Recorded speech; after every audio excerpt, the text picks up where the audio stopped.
नमस्कार दोस्तों, कास क्लासेस की हरियाणा जीके सीरीज में दोस्तों मैं चंद्रहास एक बार फिर से आप सभी का स्वागत करता हूं। आशा करता हूं कि मेरा पूरा कास क्लासेस का परिवार अच्छा होगा और बहुत ही जबरदस्त तरीके से दोस्तों आने वाले एचएसएससी के एग्जाम की तैयारी कर रहे होंगे। प्यारे दोस्तों, उसी तैयारी को और बेहतरीन बनाने के लिए मैं बहुत ही शानदार हरियाणा जीके की एक वीडियो आपके सामने लेके आया हूं। बहुत जबरदस्त वीडियो है, बहुत ही शानदार तरीके से अपन इस वीडियो के अंदर पढ़ेंगे। आप दोस्तों मेरे चैनल के ऊपर नए हो तो अभी चैनल को सब्सक्राइब कर लो ताकि जब भी लेटेस्ट वीडियो आए वो वीडियो सबसे पहले आप तक पहुंच सके। तो प्यारे साथियों, प्यारे दोस्तों, आज हम इस वीडियो के अंदर आज एक बहुत ही शानदार डिस्ट्रिक्ट है, बहुत ही जबरदस्त डिस्ट्रिक्ट है, उस डिस्ट्रिक्ट का जिक्र करेंगे, उस डिस्ट्रिक्ट के बारे में पढ़ेंगे। और मेरे द्वारा दी गई जानकारी दोस्तों आपको अच्छी लगती है तो इस वीडियो को ज्यादा से ज्यादा स्टडी ग्रुप में शेयर करना। आप अपने दोस्तों से बोलना कि वो कास क्लासेस के साथ में जुड़े और बहुत ही बेहतरीन तरीके से बिल्कुल free of cost Haryana GK पढ़े, सबसे शानदार, सबसे जबरदस्त। तो दोस्तों आज हम इस वीडियो के अंदर हरियाणा का एक जिला है जिसका नाम सिरसा है। सिरसा, इस सिरसा डिस्ट्रिक्ट के बारे में पढ़ेंगे। सिरसा से रिलेटेड जो भी हरियाणा जीके के अंदर बहुत ही शानदार या जो भी सिरसा डिस्ट्रिक्ट के अंदर महत्वपूर्ण क्वेश्चन बनेंगे वो सारे के सारे क्वेश्चन मैं आपको आज करवाऊंगा।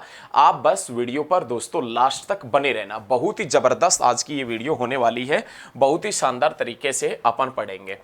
दोस्तों सिरसा का जिक्र किया जाए कि सिरसा कब बना था तो 26 अगस्त 1975 के अंदर। दोस्तों 26 अगस्त 1975 में, 26 अगस्त 1975 की घटना है कि 26 अगस्त 1975 के अंदर हरियाणा का एक डिस्ट्रिक्ट बना था जिसका नाम सिरसा था। और ये सिरसा जो दोस्तों किससे अलग होके बना था तो आप बताएंगे हिसार से अलग होके बना था। 26 अगस्त 1975 में हरियाणा का एक जिला बनता है और उस जिले का नाम सिरसा होता है। और ये सिरसा दोस्तों किससे अलग होके बना था तो हिसार से अलग होके बना था 26 अगस्त 1975 में।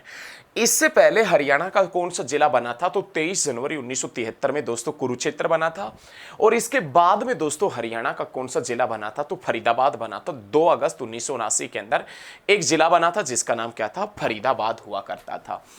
भाई सिरसा का यदि जिक्र किया जाए तो दोस्तों ये जो सिरसा है ना, इस सिरसा की स्थापना राजा सारस ने की थी, राजा सारस ने।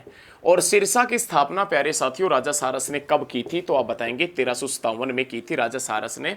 और इस समय दोस्तों इसका नाम क्या था, सिरसिका। इस समय इसका नाम क्या था, सिरसिका अथवा सिरसुती इसका नाम हुआ करता था। बहुत शानदार पढ़ने, बहुत ही जबरदस्त तरीके से अपन पढ़ेंगे। सिरसा से रिलेटेड जो भी महत्वपूर्ण जो भी पर्सन बनेंगे हरियाणा जीके के वो सारे पर्सन मैं आपको क्लियर करवा दूंगा। दोस्तों सिरसा का जिक्र किया जाए, सिरसा तो सिरसा की स्थापना राजा सारस ने की थी। और सिरसा की स्थापना राजा सारस ने 1357 में की थी। और उस समय इसका नाम सिरसिका अथवा सिरसुती हुआ करता था। सिरसा का नाम सिरसिका अथवा सिरसुती था। सिरसा का नाम दोस्तों सिरसिका अथवा सिरसुती था। हमें कैसे पता चला, क्योंकि लिखा हुआ है कौन सी पुस्तक में, अष्टाध्यायी में। और प्यारे साथियों अष्टाध्यायी किसने लिखी थी तो आप बता देना, पाणिनि की रचना है, पाणिनि। अष्टाध्यायी का जिक्र करें दोस्तों, अष्टाध्यायी किसने लिखी थी तो आप बता देना, पाणिनि ऋषि ने लिखी थी। बहुत जबरदस्त क्वेश्चन है। सिरसा की स्थापना 26 अगस्त 1975 में की गई थी। सिरसा की स्थापना 1357 में राजा सारस ने की थी। उस समय इसका नाम सिरसिका अथवा सिरसुती था। सिरसा का प्राचीन नाम सिरसिका अथवा सिरसुती था। हमें कैसे पता चला, हमें अष्टाध्यायी पुस्तक के अनुसार पता चलता, अष्टाध्यायी। और अष्टाध्यायी पुस्तक दोस्तों किसने लिखी थी तो आप बताएंगे, पाणिनि एक ऋषि हुआ करते थे। उस पाणिनि ऋषि ने दोस्तों अष्टाध्यायी पुस्तक लिखी थी। अष्टाध्यायी पुस्तक जो पाणिनि ऋषि ने लिखी थी। लेकिन हरियाणा का सबसे प्राचीन जो नगर बताया जाता है दोस्तों, हरियाणा का सबसे प्राचीन नगर, हरियाणा के सबसे प्राचीन नगर का जिक्र किया जाए तो हरियाणा का सबसे प्राचीन नगर भी सिरसा ही बताया जाता है। हरियाणा के अंदर नगरों का जिक्र आया है तो ध्यान रखिएगा। हरियाणा में दोस्तों कुल नगर कितने हैं, 154। और सर्वाधिक सबसे ज्यादा नगर कहाँ है, अंबाला में। कितने नगर हैं दोस्तों, 15। और हरियाणा में सबसे कम नगर कहाँ है तो दोस्तों आप बता देना, फरीदाबाद में। और फरीदाबाद में दोस्तों कितने नगर हैं तो आप बताएंगे, 3 नगर हैं, 3। भाई सिरसा की स्थापना राजा सारस ने की थी। उस समय इसका नाम क्या था, राजा सारस ने जब 1357 में सिरसिका अथवा सिरसुती जिसका वर्णन अष्टाध्यायी में मिलता है। और ये सिरसा जो एक हरियाणा का सबसे प्राचीन नगर है सिरसा। ध्यान रखिएगा ये सारे पॉइंट क्लियर। हरियाणा में टोटल नगरों का जिक्र करें ना दोस्तों तो हरियाणा में टोटल नगर 154 है। 15 नगर अंबाला में है और 3 नगर कहाँ है तो आप बता देना, फरीदाबाद में। उसके बाद में यदि लाडलो हम नेक्स्ट पॉइंट की तरफ बढ़ें तो ये सिरसा जिसका पुराना नाम देखें, सिरसा का दोस्तों पुराना नाम क्या है? तो सिरसा के पुराने नाम के ऊपर यदि जिक्र करें तो सिरसा का पुराना नाम क्या है? तो आप बता देना। सिरसा का पुराना नाम है सैरिस्कम, सैरिस्कम, सैरिस्कम अथवा सरस्वती नगर, सैरिस्कम अथवा सरस्वती नगर, ये सिरसा का दोस्तों पुराना नाम है, सरस्वती नगर अथवा सैरिस्कम। सिरसा का प्यारे साथियों यदि उपनाम के बारे में जानें कि सिरसा का उपनाम क्या है, तो सिरसा का उपनाम यदि हम देखें तो दोस्तों डेरों की भूमि के नाम से जानते हैं, डेरों की भूमि के नाम से, डेरों की भूमि के नाम से जानते हैं, संतों की नगरी के नाम से जानते हैं, संतों की नगरी के नाम से प्यारे साथियों, और किस नाम से जानते हैं? तो दोस्तों वन नगरी के नाम से जानते हैं। डेरों की भूमि के नाम से, संतों की नगरी के नाम से और वन नगरी के नाम से प्यारे साथियों किसे जाना जाता है? तो आप बता देना, सिरसा को जाना जाता है, सिरसा को। दोस्तों सिरसा का यदि हम क्षेत्रफल देखें सिरसा का, तो प्यारे साथियों सिरसा का क्षेत्रफल 4277 वर्ग किलोमीटर है, 4277 वर्ग किलोमीटर। क्षेत्रफल की दृष्टि से, क्षेत्रफल की दृष्टि से हरियाणा का पहला स्थान, क्षेत्रफल की दृष्टि से हरियाणा का पहला स्थान किसका है? तो आप बताएंगे सिरसा का। और क्षेत्रफल की दृष्टि से दूसरा स्थान यदि देखा जाए तो दोस्तों क्षेत्रफल की दृष्टि से दूसरा स्थान हिसार का, और हिसार का क्षेत्रफल कितना है? 3983 वर्ग किलोमीटर। लेकिन सिरसा के क्षेत्रफल का जिक्र करें तो 4277 वर्ग किलोमीटर सिरसा का क्षेत्रफल है। प्यारे साथियों यदि लिंगानुपात का जिक्र करें, लिंगानुपात कितना है? तो 897 इसका लिंगानुपात, लिंगानुपात का जिक्र किया जाए तो लिंगानुपात 897। और दोस्तों जन घनत्व का जिक्र किया जाए, पॉपुलेशन डेंसिटी का जिक्र किया जाए तो 303 व्यक्ति प्रति वर्ग किलोमीटर सिरसा के अंदर रहते हैं। जन घनत्व दोस्तों सिरसा का देखें तो सिरसा का जो जन घनत्व है ना वो 303 है। कहने का मतलब सिरसा के अंदर एक वर्ग किलोमीटर में या प्रति व्यक्ति वर्ग किलोमीटर, प्रति व्यक्ति वर्ग किलोमीटर के अंदर कितने व्यक्ति रहते हैं? तो सिरसा के अंदर एक वर्ग किलोमीटर में 303 व्यक्ति रहते हैं। ध्यान रखना क्षेत्रफल 4277 है, लिंगानुपात 897, जन घनत्व का जिक्र किया जाए तो 303। हरियाणा में दोस्तों जन घनत्व की दृष्टि से अंतिम स्थान सिरसा का है 303, और पहला स्थान किसका है? तो आप बताएंगे फरीदाबाद का है, और फरीदाबाद का जन घनत्व कितना है? 2442 व्यक्ति प्रति वर्ग किलोमीटर फरीदाबाद का जन घनत्व है। उसके बाद में साथियों साक्षरता दर देखें, लिटरेसी रेट देखें, साक्षरता दर, तो साक्षरता दर 68.82% इसकी साक्षरता दर। साक्षरता दर का जिक्र किया जाए तो 68.82% ये सिरसा की साक्षरता दर है। यहाँ तक सारे पॉइंट बहुत अच्छे तरीके से हमने पढ़े हैं। किसी भी प्रकार का डाउट आपके मन में हो तो आप कमेंट कीजिए, मैं आपके कमेंटों का रिप्लाई करूंगा।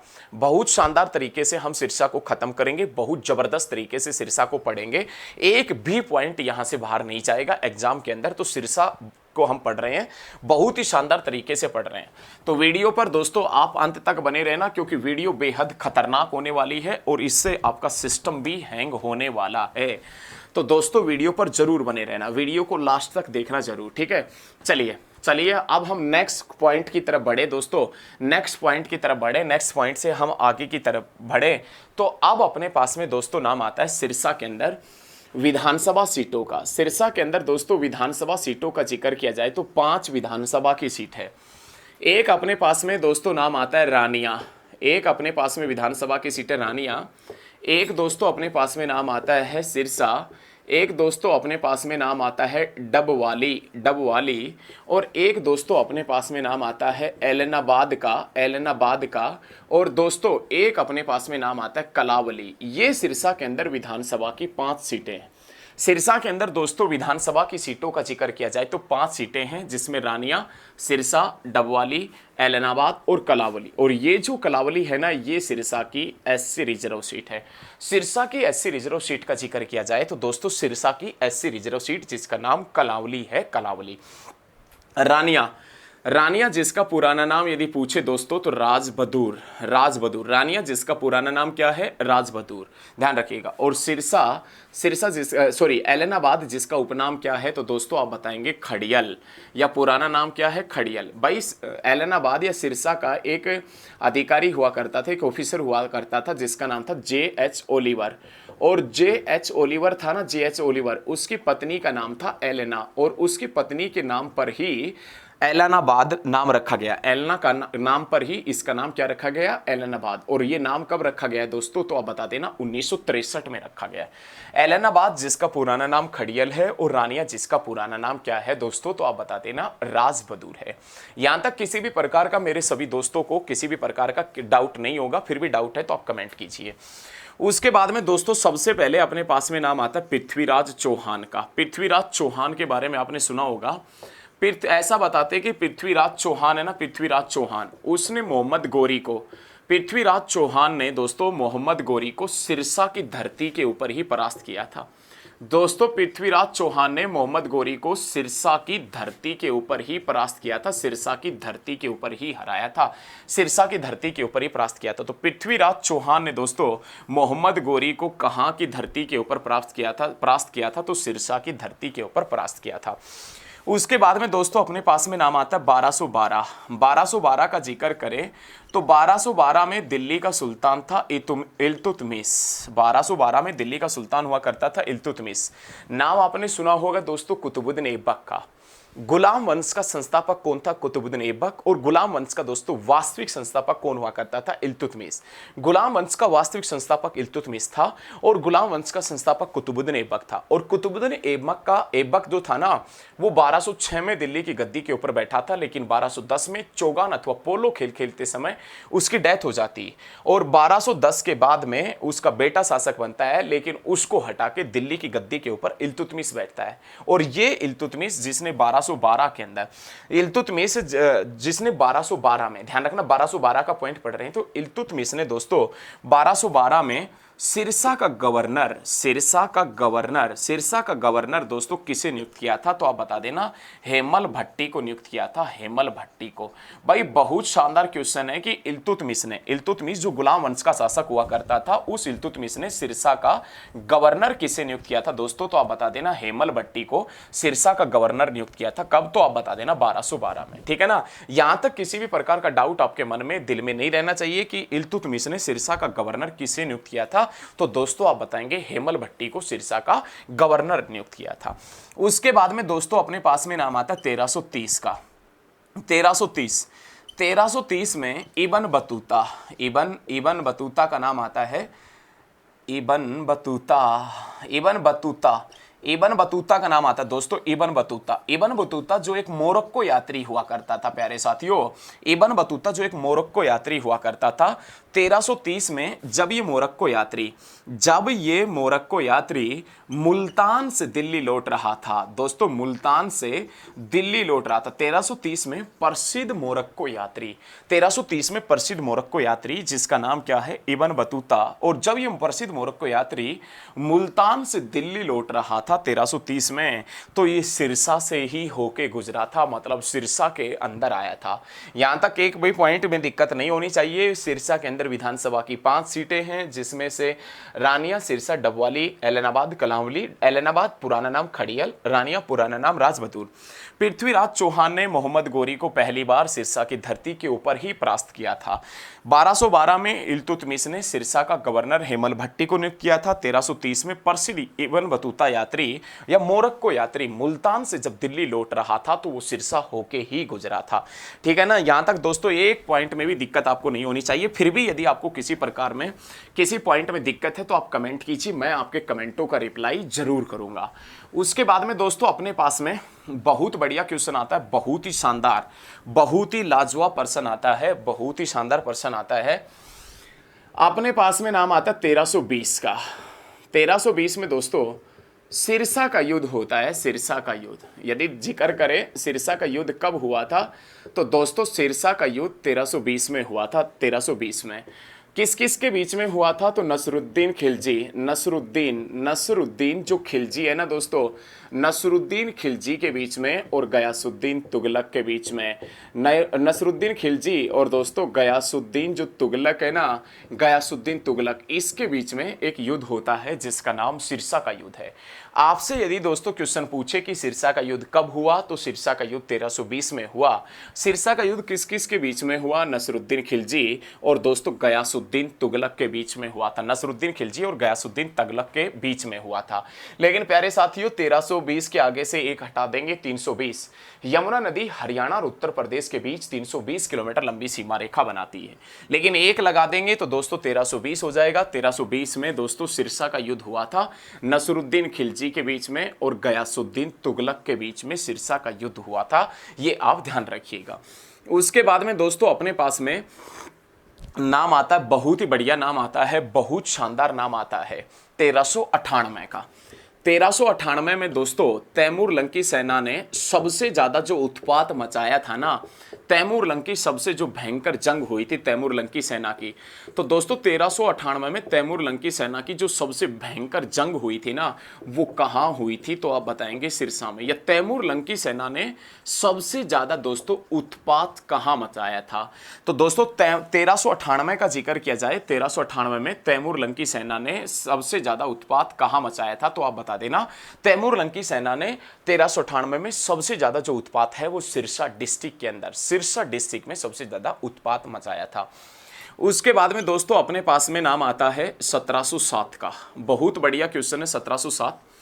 1707 में दोस्तों अपने पास में रानिया का युद्ध होता है। रानिया का युद्ध, रानिया के युद्ध के बारे में आपने सुन रखा होगा। रानिया का युद्ध हुआ था और किस किस के बीच में हुआ था दोस्तों?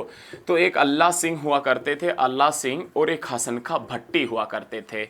हसन खां भट्टी, अल्लाह सिंह और हसन खां भट्टी के बीच में युद्ध हुआ था। अल्लाह सिंह और हसन खां भट्टी के बीच में, ध्यान रखना दोस्तों। प्यारे साथियों याद रखिएगा, रानिया के युद्ध का यदि जिक्र किया जाए तो रानिया का युद्ध 1707 में हुआ था। अल्लाह सिंह और किसके बीच में हुआ था? हसन खां भट्टी के बीच में। अल्लाह सिंह और हसन खां भट्टी के बीच में दोस्तों रानिया का युद्ध हुआ था दोस्तों, याद रखिएगा। और ये युद्ध 1707 के अंदर हुआ था। क्लियर है? रानिया का युद्ध 1707 में हुआ था अल्लाह सिंह और हसन खां भट्टी के बीच में। हसन खां मेवाती मत बता देना दोस्तों, हसन खां मेवाती गलत हो जाएगा, क्योंकि हसन खां मेवाती जिसका संबंध मेवात से है और उसने बाबर के खिलाफ लड़ाई लड़ी थी और उसने 1527 में खानवा के युद्ध में राणा सांगा का साथ दिया था। लेकिन राणा सांगा का साथ देते समय हसन खां मेवाती शहीद हो गया था। उसका संबंध मेवात से है और मेवात में उनके नाम से स्कूल व मेडिकल कॉलेज भी है। लेकिन एक अपने पास में हसन खां भट्टी पड़ता है और हसन खां भट्टी अल्लाह सिंह के बीच में रानिया का युद्ध दोस्तों 1707 में होता है। दोस्तों रानिया जिसका पुराना नाम क्या है? तो हम बताएंगे राजबहादुर जिसका पुराना नाम है। दोस्तों ये रानिया जिसका संस्थापक कौन है? तो रानिया का संस्थापक का जिक्र किया जाए दोस्तों तो राय बीरू ये रानिया का संस्थापक है। राय बीरू रानिया का संस्थापक है। दोस्तों इस रानिया के अंदर एक मिट्टी का किला पड़ता है, मिट्टी का किला, या हम कह दे रानिया का किला, या रानिया के किले को किस नाम से भी जानते हैं? तो मिट्टी के किले के नाम से भी जानते हैं। और ये जो रानिया का मिट्टी का किला है ये किसने बनवाया था दोस्तों? तो राव अनूप सिंह की पत्नी ने बनवाया था दोस्तों, राव अनूप सिंह की पत्नी ने, राव अनूप सिंह की पत्नी ने। ठीक है, यहां तक किसी भी प्रकार का दिक्कत आपको नहीं होना चाहिए। पहला क्वेश्चन हमने बताया 1320 का सिरसा का युद्ध हुआ था नसरुद्दीन खिलजी और गयासुद्दीन तुगलक के बीच में। उसके बाद में दोस्तों 1398 में तैमूर लंक का आक्रमण हुआ था। तैमूर लंकी सेना ने सिरसा के अंदर बहुत भयंकर तरीके से उत्पात मचाया था। उसके बाद में 1707 का दोस्तों 1707 में रानिया का युद्ध होता है हसन अल्लाह खां और हसन खां भट्टी के बीच में। और रानिया जिसका पुराना नाम राजबहादुर है, रानिया जिसका संस्थापक राय बीरू है, रानिया जिसके अंदर मिट्टी का किला पड़ता है। और ये जो मिट्टी का किला है ये राव जो अनूप सिंह है ना, राव अनूप सिंह उसकी पत्नी ने बनवाया था। लेकिन दोस्तों रानिया का विद्रोह कब हुआ था? 1818 में। रानिया का दोस्तों विद्रोह का जिक्र किया जाए तो देखो विद्रोह 1818 में छछरौली का भी हुआ था। दोस्तों छछरौली कहाँ है? तो आप बताएंगे यमुनानगर में। और हरियाणा की चेरा पूंजी के नाम से, हरियाणा की चेरा पूंजी के नाम से किसे जानते हैं? छछरौली को। हरियाणा में सबसे ज्यादा वर्षा कहाँ होती है? छछरौली में। और दोस्तों छछरौली का विद्रोह 1818 में हुआ था। और छछरौली का विद्रोह किसके नेतृत्व में हुआ था? तो प्यारे साथियों आप बता देना छछरौली का विद्रोह हुआ था किसके नेतृत्व में? तो छछरौली का जो विद्रोह है ना दोस्तों वो किसके नेतृत्व में हुआ था? तो आप बता देना जोधा सिंह के नेतृत्व में। और रानिया का विद्रोह दोस्तों किसके नेतृत्व में हुआ था? तो नवाब जाबित खां के नेतृत्व में, नवाब जाबित खां के नेतृत्व। रानिया का विद्रोह दोस्तों 1818 में होता है, और रानिया का विद्रोह दोस्तों किसके नेतृत्व में होता है, तो नवाब जाबित खां के नेतृत्व में होता है। क्लियर है ना? यहां तक एक एक पॉइंट को बड़े बेहतरीन तरीके से क्लियर रखिएगा, बड़े शानदार तरीके से क्लियर रखिएगा, क्योंकि बहुत ही जबरदस्त तरीके से हम बहुत ही शानदार तरीके से इन सारे पॉइंटों का अध्ययन करते चल रहे हैं। क्लियर रखे दोस्तों, यहां तक एक एक पॉइंट क्लियर हो जाना चाहिए। चलिए मैं नेक्स्ट पॉइंट की तरफ बढ़ता हूं, नेक्स्ट पॉइंट की तरफ ये साफ कर रहा हूं। जल्दी से इन चीजों को लिख लें। यदि साथ के साथ में नहीं लिख पा रहे हैं तो दोस्तों वीडियो को आप बैक करके भी लिख सकते हैं। वीडियो को पीछे कीजिए, वीडियो को बैक कीजिए और बैक करके इन पॉइंटों को आप अच्छे तरीके से नोट कर लीजिए, ठीक है। उसके बाद में दोस्तों अपने पास में नाम आता है, बहुत शानदार पॉइंट है, उसके बाद में दोस्तों अपने पास में नाम आता है 1837, सॉरी 87 नहीं, 1837 का नाम आता है दोस्तों। 1837 में क्या होता है कि एक भटियाना जिला बनाया जाता है, भटियाना जिला बनाया गया 1837 में दोस्तों। भटियाना जिला बनाया गया, लेकिन भटियाना जिला जिसका मुख्यालय कौन सा बनाया जाता है, तो जिला तो भटियाना बनाया जाता है, जिसका मुख्यालय दोस्तों सिरसा बनाया जाता है, सिरसा। देखो कितना शानदार क्वेश्चन है दोस्तों, बहुत बढ़िया क्वेश्चन है। 1837 में दोस्तों, 1837 में एक भटियाना जिला बनाया गया, और भटियाना जिला जिसका मुख्यालय कौन सा बनाया गया था दोस्तों, आप बता देना, जिसका मुख्यालय सिरसा बनाया गया था। जिला भटियाना और मुख्यालय जिसका कौन सा हुआ करता था, तो सिरसा एक मुख्यालय हुआ करता था। ये बात कब की है तो दोस्तों आप बता देना, 1837 की घटना है। उसके बाद में दोस्तों अपने पास में नाम आता है 1857 की क्रांति का। 1857 की क्रांति का यदि जिक्र करें ना, 1857 की क्रांति का, तो 1857 की क्रांति का नेतृत्व सिरसा से किसने किया था, तो नवाब जो हुआ करता था ना, नवाब नूर मोहम्मद खां। सिरसा से 1857 की क्रांति का नेतृत्व किसने किया था, तो प्यारे दोस्तों आप बता देना, नवाब नूर मोहम्मद खान ने। नवाब नूर मोहम्मद खान हुआ करता था, नवाब नूर मोहम्मद खान, जिसने सिरसा से क्रांति का नेतृत्व किया था। दोस्तों 1857 की क्रांति का नेतृत्व रानिया से अथवा सिरसा से किसने किया था, तो नवाब नूर मोहम्मद खान ने किया था। इस नवाब नूर मोहम्मद खान ने अपने समर्थकों के साथ में मिलकर रानिया से सिरसा से अंग्रेजों का सफाया कर दिया। जब दोस्तों इस बात का पता हिसार कैंट में जनरल वान कोटलैंड को चला कि रानिया सिरसा से अंग्रेजों का सफाया कर दिया, तो जनरल वान कोटलैंड ने फिरोजपुर पंजाब से सेना बुलाई थी। और जब वो फिरोजपुर पंजाब वाली सेना दोस्तों सिरसा हिसार में पहुंचती है, तो हिसार से जनरल वान कोटलैंड उस सेना को लेकर सिरसा की तरफ बढ़ता है। और जब जनरल वान कोटलैंड उस सेना को लेकर सिरसा की तरफ बढ़ता है, तो रानिया के नवाब नूर मोहम्मद खां को यह पता चल जाता है कि जनरल वान कोटलैंड सेना लेकर आ रहा है। तो रानिया का नवाब संघर्ष करने की बजाय सिरसा छोड़ के भागा था और सिरसा छोड़ के पंजाब में गया था। रानिया का नवाब आगे और जो जनरल वान कोटलैंड है और अंग्रेजी सेना उसके पीछे पीछे, रानिया के नवाब नूर मोहम्मद खां को पंजाब के लुधियाना में पकड़ा जाता है, और लुधियाना में पकड़कर सबके सामने रानिया के नवाब नूर मोहम्मद खां को अंग्रेज फांसी देते हैं, फांसी। तो 1857 की क्रांति का नेतृत्व रानिया से किसने किया था दोस्तों, तो आप बताएंगे नवाब नूर मोहम्मद खान ने 1857 की क्रांति का नेतृत्व रानिया से किया था। उसके बाद में मेरे बच्चों, मेरे साथियों, मेरे दोस्तों, अपने पास में नाम आता 1884। ये जो भटियाना जिला बना था ना दोस्तों, भटियाना जिला बना था, जो भटियाना हुआ करता था अपने पास में 1837 में, इस भटियाना जिले को तोड़कर सिरसा एक तहसील बनाई जाती है। सिरसा एक तहसील बनाई जाती है, भटियाना जिले को तोड़कर सिरसा एक तहसील बनाई जाती है 1884 में। और ये सिरसा तहसील जो किसके साथ में कर दी जाती है, तो दोस्तों आप बता देना, जो हिसार के साथ में शामिल कर दी गई। भटियाना जिले को तोड़ा जाता है 1880 में, भटियाना को तोड़ के सिरसा एक तहसील बनाई जाती है। और दोस्तों इस तहसील को किसके साथ में शामिल कर दिया जाता है, तो आप बताएंगे हिसार के साथ में शामिल कर दिया जाता है। उसके बाद में दोस्तों अपने पास में नाम आता है 1947।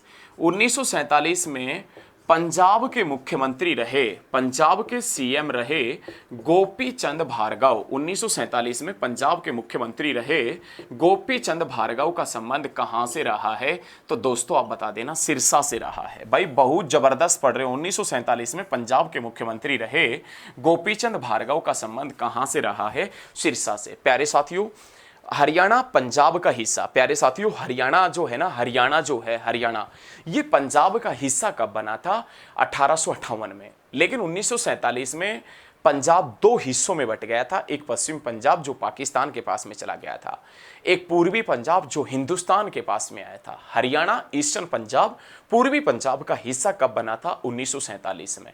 और जब दोस्तों हरियाणा पूर्वी पंजाब का हिस्सा बना, उस समय इस पंजाब के मुख्यमंत्री गोपीचंद भार्गव हुआ करते थे। और गोपीचंद भार्गव जिसका संबंध कहां से है? तो दोस्तों आप बता देना, सिरसा से गोपीचंद भार्गव का संबंध है। क्लियर है? उसके बाद में दोस्तों इस सिरसा के अंदर एक लीलाधर दुखी सरस्वती स्मारक संग्रहालय पड़ता है।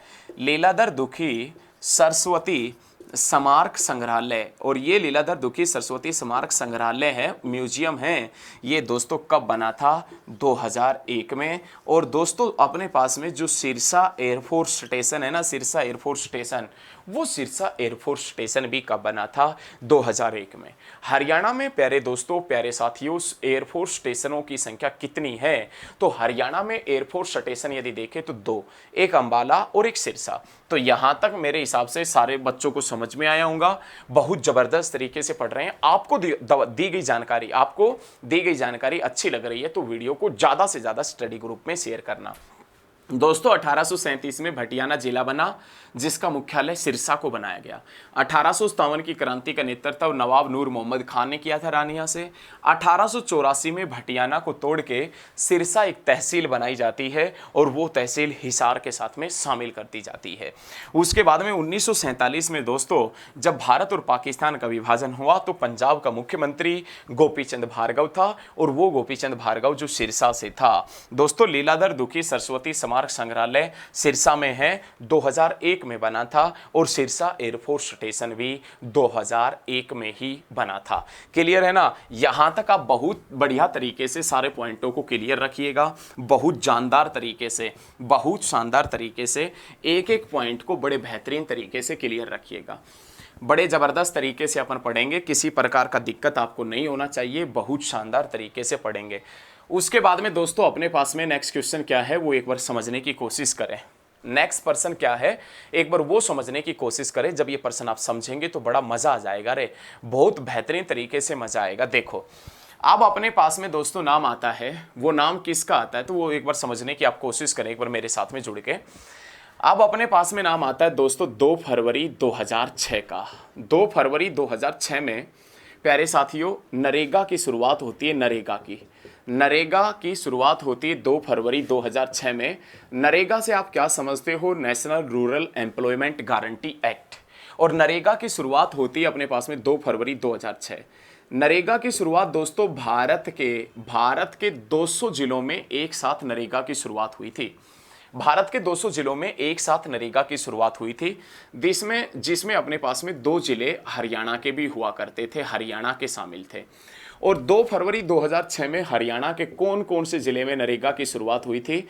तो दोस्तों आप बताएंगे महेंद्रगढ़ में, और दोस्तों आप बताएंगे सिरसा के अंदर। महेंद्रगढ़ और सिरसा के अंदर दोस्तों नरेगा की शुरुआत हुई थी। ठीक है, क्लियर रखिएगा, महेंद्रगढ़ और नरेगा के अंदर। महेंद्रगढ़ बात यदि दोस्तों हम करें ना अपने पास में महेंद्रगढ़ और सिरसा की, तो महेंद्रगढ़ और सिरसा में नरेगा की शुरुआत कब हुई थी? 2 फरवरी 2006 में।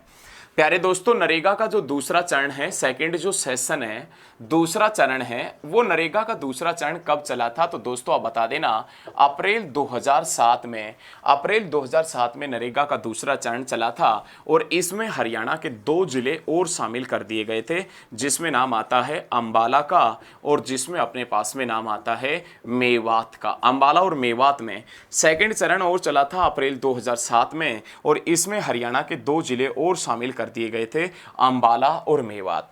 और नरेगा के तीसरे चरण की शुरुआत जो थर्ड चरण चला है दोस्तों, उसकी थर्ड चरण की शुरुआत कब हुई थी? तो अप्रैल 2008 में दोस्तों नरेगा के तीसरे चरण की शुरुआत हुई थी। और जितने जो जिले बच गए थे ना, 16 जिले हरियाणा के बच गए थे, उन सभी में दोस्तों नरेगा की शुरुआत कर दी गई थी, सभी के अंदर। क्योंकि अप्रैल 2008 में ना तो अपने पास में पलवल था और ना ही अपने पास में चरखी दादरी था, क्योंकि पलवल अगस्त 2008 में बना है। और दोस्तों चरखी दादरी जो है ना, चरखी दादरी, वो तो 2016 में बना है। तो नरेगा की प्रथम चरण की शुरुआत हुई थी दोस्तों 2006 में महेंद्रगढ़ और सिरसा में, ओनली 2 जिलों में। नरेगा के दूसरे चरण की शुरुआत होती है अप्रैल 2007 में, जिसमें आप ध्यान रखना दूसरा चरण चला था सिरसा और अंबाला और मेवात में। और तीसरे चरण की शुरुआत होती है अप्रैल 2008 में। और तीसरे चरण में तो इसका नाम ही बदल दिया गया था, सारे जिलों में नरेगा की शुरुआत कर दी गई थी। ये क्लियर रखिएगा, बहुत शानदार तरीके से अपन पढ़ेंगे। बाद में अगले साल क्या होता है कि नरेगा का नाम मनरेगा भी कर दिया जाता है 2009 में। तो प्यारे साथियों, मेरे द्वारा दी गई जानकारी आपको अच्छी लगी हो तो इस वीडियो को आप ज्यादा से ज्यादा स्टडी ग्रुप में शेयर करना, आप मेरे साथ में बने रहना। दोस्तों आज सिरसा पार्ट 1 के अंदर हम इतना ही पढ़ेंगे, बहुत जल्द सिरसा पार्ट 2 भी मिलेगा। बने रहना दोस्तों, बहुत जल्द मिलेंगे। जय हिंद, जय भारत, धन्यवाद। जय हिंद, जय हरियाणा।